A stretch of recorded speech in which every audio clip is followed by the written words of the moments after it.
Hello, everybody, and welcome to today's stream.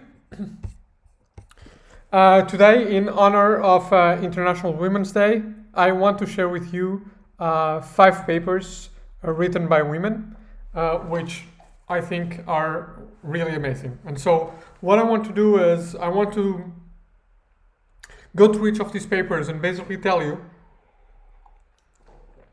why you should read them and why are they like really amazing and inspirational pieces. Okay, so as you can see on the screen, I have 4 papers here because I do have one woman academic that I really want to highlight, but she's a junior scholar finishing her PhD, doing amazing research.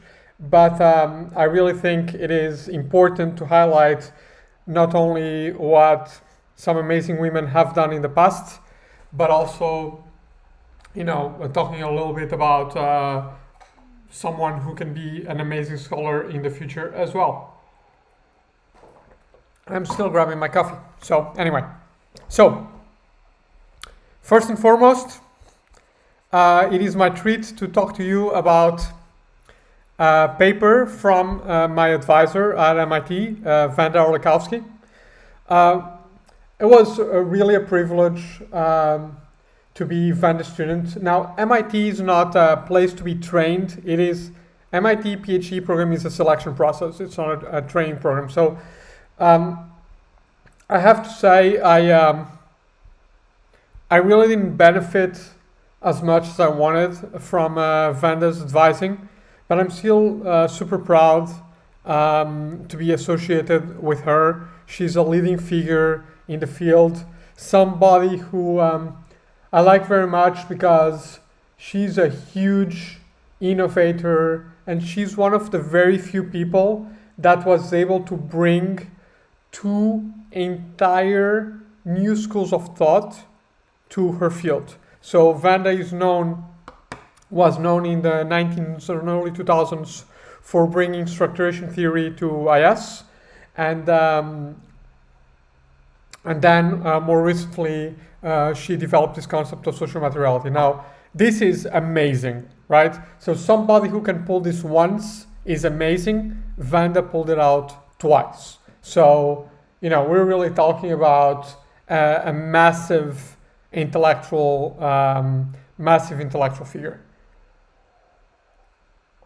So really happy, really proud that I have been associated with Wanda in the past.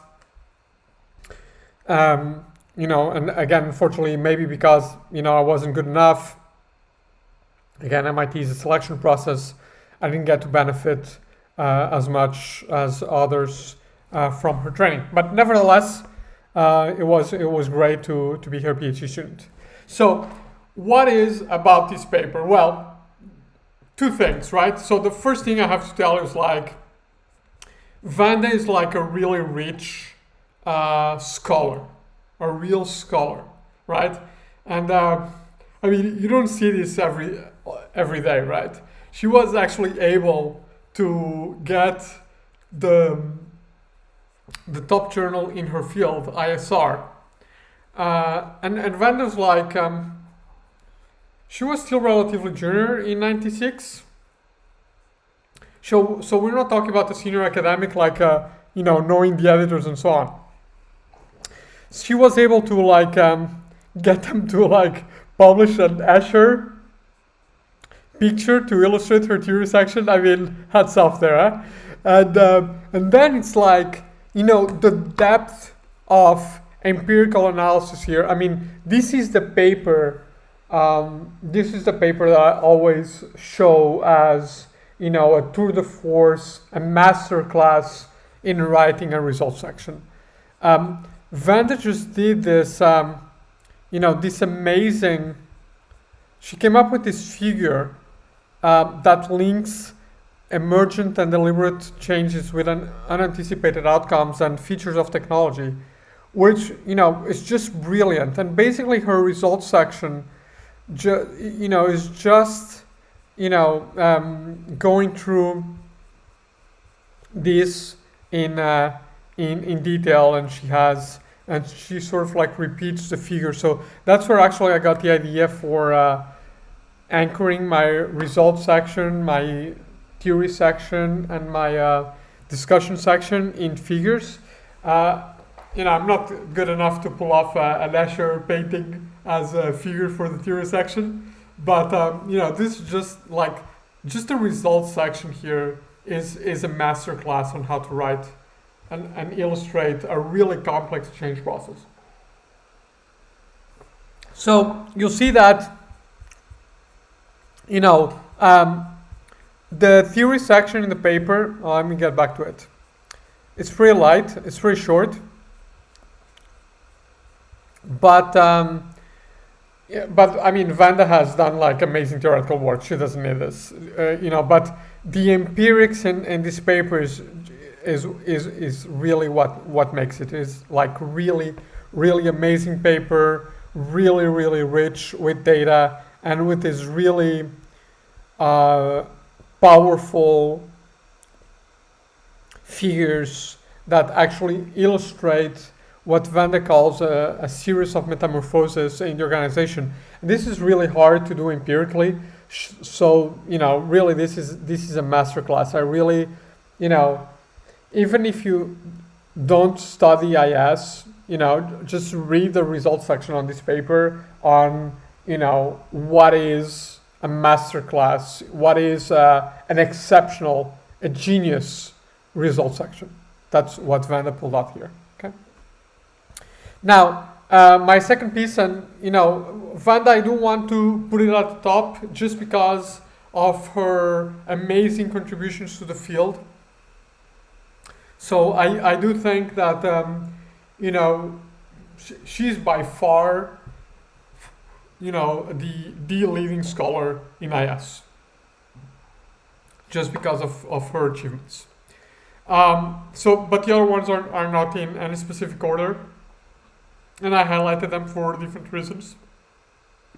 So this paper by Brown and Eisenhardt, obviously the person I want to highlight here is Kathleen Eisenhardt, a really important scholar in strategy and management more broadly. Now, I'm not a huge fan of Eisenhardt's case study method, but this is, I think, the best case study paper ever written. Let me put it better. The best multiple case study paper ever written. This is, a really beautiful piece in case study analysis, because case study analysis tends to compare either 1, 2, 3 max case studies, and this compares, if I'm not mistaken, 6. So let's see, 1, 2, 3, 4, 5, 6. Yeah, exactly. 6 cases, and it is really well done. Again, I'd say the empirics are the highlight of this paper, and this is an example on how to do case study analysis right. I think actually this paper does a better job in teaching how to do a case study, a multiple case study paper, than Kathleen Eisenhardt's paper on how to do multiple case studies. I think the method here is better than the method that Kathleen Eisenhardt describes in her how-to paper. So definitely something to read if you're doing multiple case studies. It's a beautifully written paper, the extremely rigorous methods. So I really love this paper. Curiously, this is sort of like the macro version of Orlikowski's paper. So where Van Orlikowski is trying to do this emergent model of IT change in one company. And here we are looking at this at the strategy, more at the strategy rather than at the organizational level. So two interesting papers to compare. Orlikowski really deep into a case study. This paper, multiple case studies. So really well done piece. I really love it. Again, the best piece if you want to read on how to do multiple case studies. Amazingly well done. Okay, Leslie Perlow. Leslie is an alum from my PhD program, and I was actually fortunate enough to meet her. Leslie's like, I really liked Leslie. What I think is she's really good at coming up with novel phenomena. And I think the best example of that is her research on silence. That was a really cool idea on researching silence in organizations. So she has a couple of papers and a really well-known book about it, published by Harvard Business School Press. But this paper, I mean, this is a beautiful paper, okay, with really neat empirical work.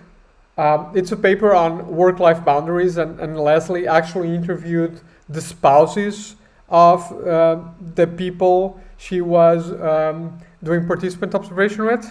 So she really went the extra mile and collected data outside the company that was not gimmicky, she really uses it in the paper. And that alone would justify bringing this paper to this discussion. But, what I want to highlight this paper on is that the research setting is a 12-person team, so it's super small. It's not a small data set because Leslie did a full-on ethnography, but it's still 12 people, and this is ASQ. I know this was in the 90s. I know the 90s were a different period, but I mean, still, it's ASQ was always ASQ, and these are 12 people. So this is really a masterclass on how to do a major theoretical contribution with a really, again, small data set in the sense that it's a small number of people.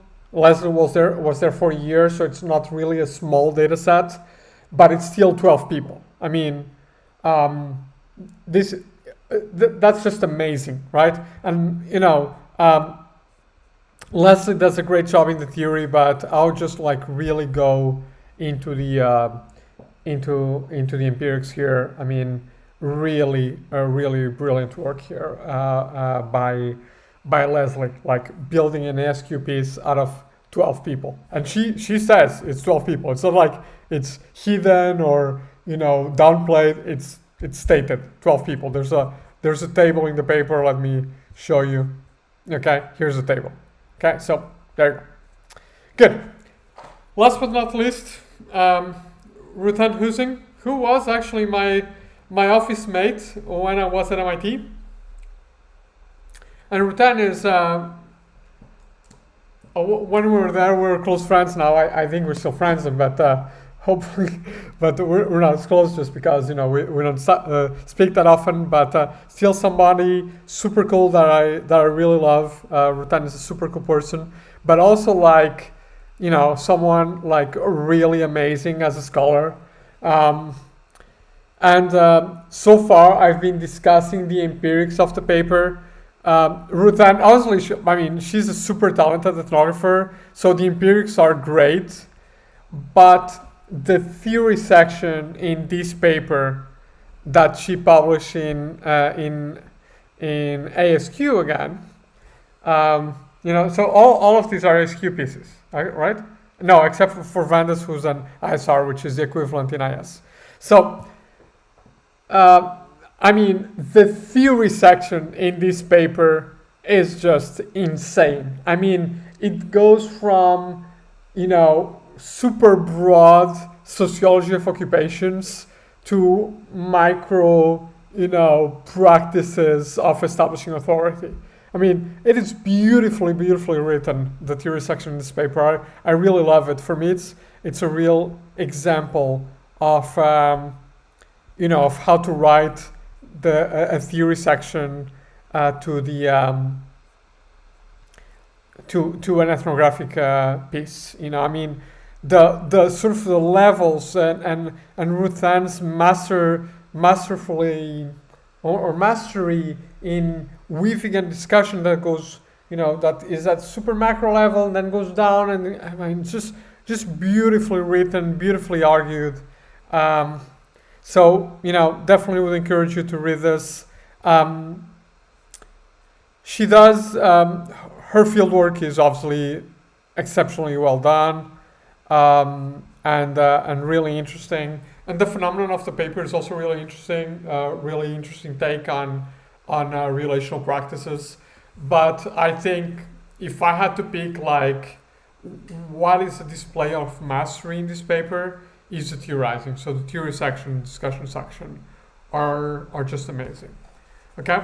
Now, last but not least, I do want to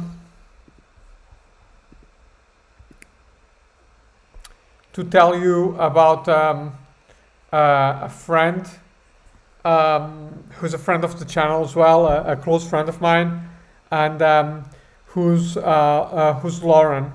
Let me try to get a paper of Lauren on screen. Just give me 1 sec. I'm having a bad hair day, but let me just Lauren.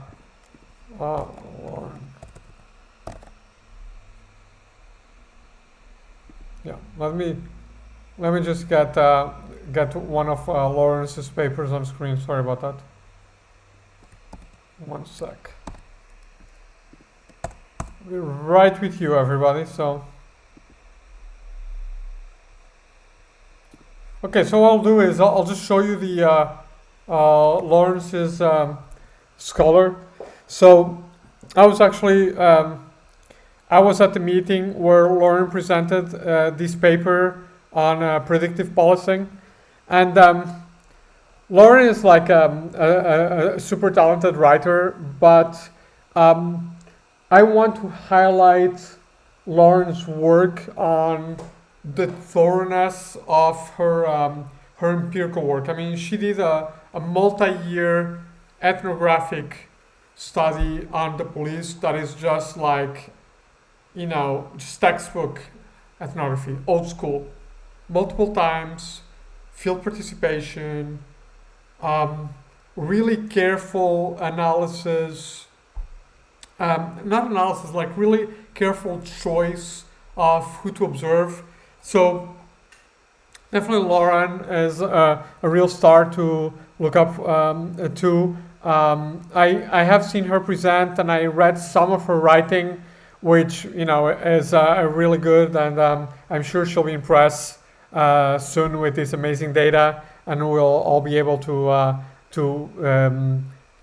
see a finished paper that has gone through the R&R process, and and again see a really stellar junior scholar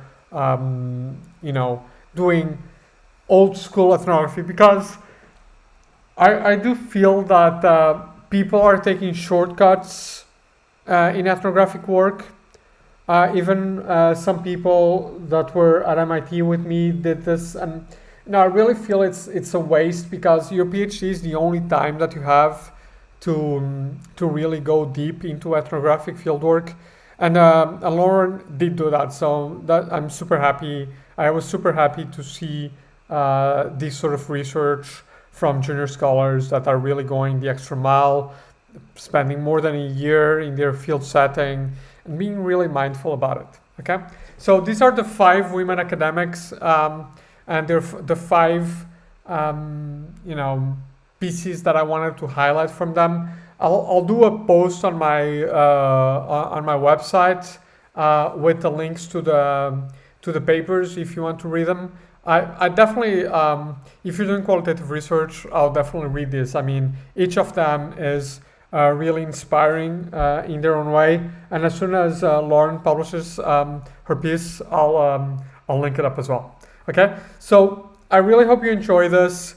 As a final message, what I want to ask you is to please, when you're writing a paper, go through a reference list and make sure that you are citing women.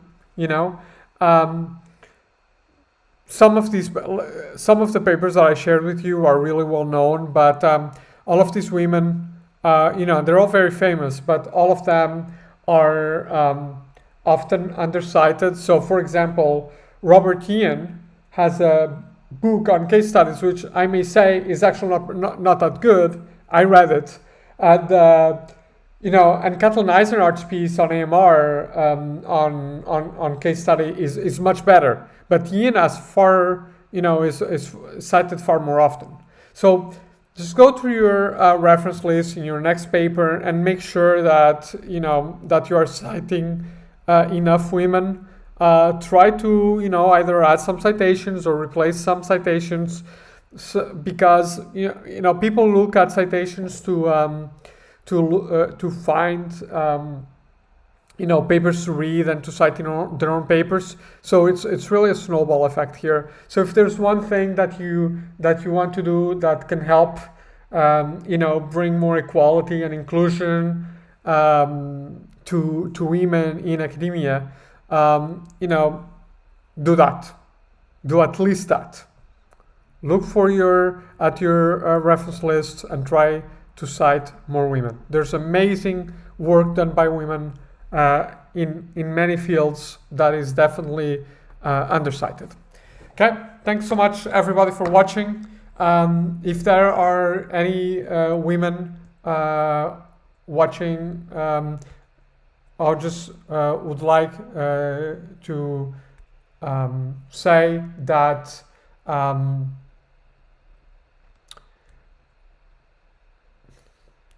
that there's still a lot to do as far as women's rights go, and